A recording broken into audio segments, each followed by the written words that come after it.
Hello, hello! This is week 3 of the 100 Days of Comics Challenge.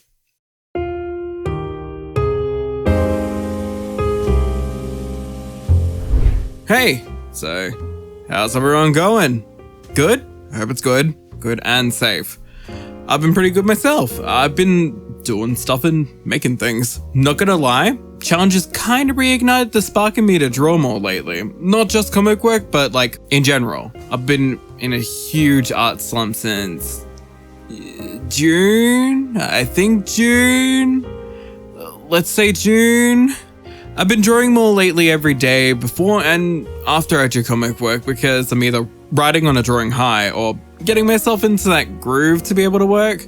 Oh, and an update with what I was rambling about last week about maybe changing the uploading schedule for Love Studies. I've decided I'm actually going to keep it the same, just maybe increase the amount of pages each episode. This is all new to me still, so it's a learning experience.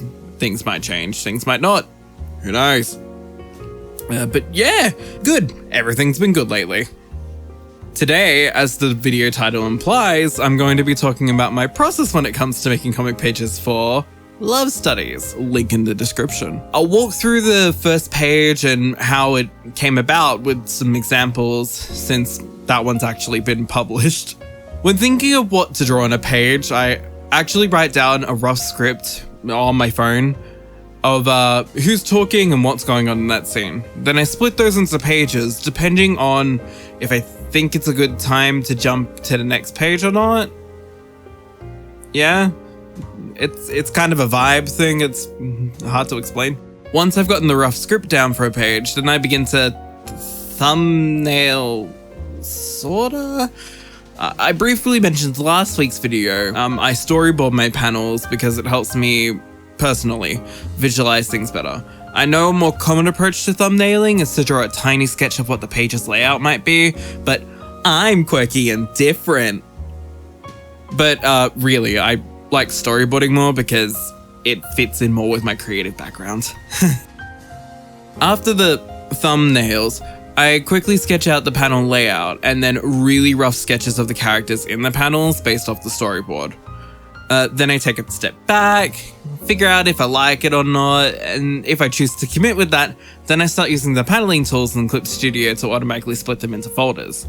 Love me some organization. Once that's all prepped, then I begin with a more refined sketch. Not too refined though, just enough for me to work with when I begin to line art. At this point, I may have switched over to my computer and started placing backgrounds in for a few of the shots, if they need to show more of the room. I use 3D models I make myself for shots like this since I have the skill to do so. I should probably utilize it. Plus, drawing backgrounds organically is kind of a weak point for me, but nonetheless, they get put in. I tend to sketch over the backgrounds here too, making sure that the character looks in place with the background. At this point, I also start drawing in sketches for where the speech bubble is going to be placed, getting the general idea and composition of the page.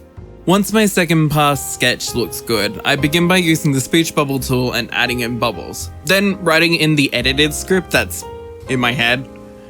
This script can change from its initial point sometimes because I might not like how the words stack on the bubble, so I can edit them to fit. This part is usually not shown in the speed paints for these types of videos because, well, spoilers.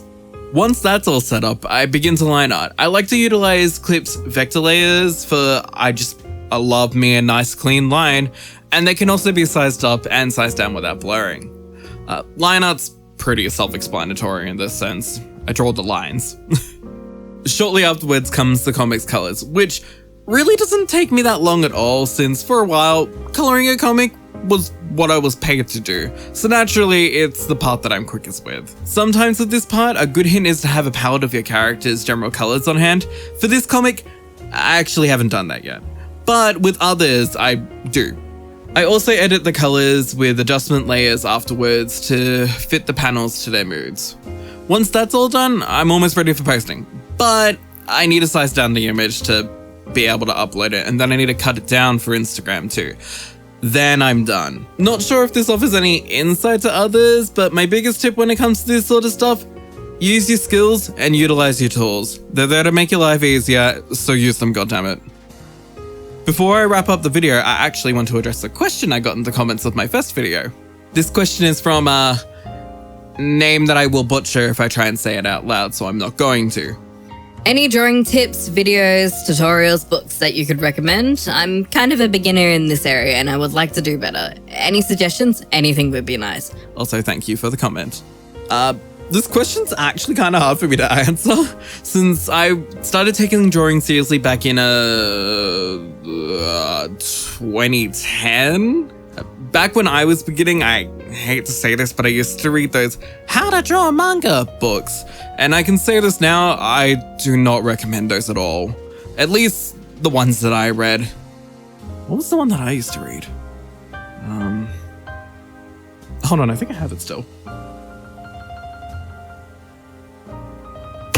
Okay, yeah, I found it. The Monster Book of Manga. From my experience, all these books really teach you is how to draw a specific image, and that's it. I will note that my resources when I was, learning originally growing up were a lot more scarce than what they are nowadays. So I can't really recommend anything specific since it's been a lot, things are completely different from when I was a kid. I can recommend practicing. Just find something that you want to learn how to draw and just keep practicing it. At the bare basics, find something that you'd like to learn how to draw and just study the hell out of it. Watching speed paints and time lapses of drawings is honestly a great way to study drawings.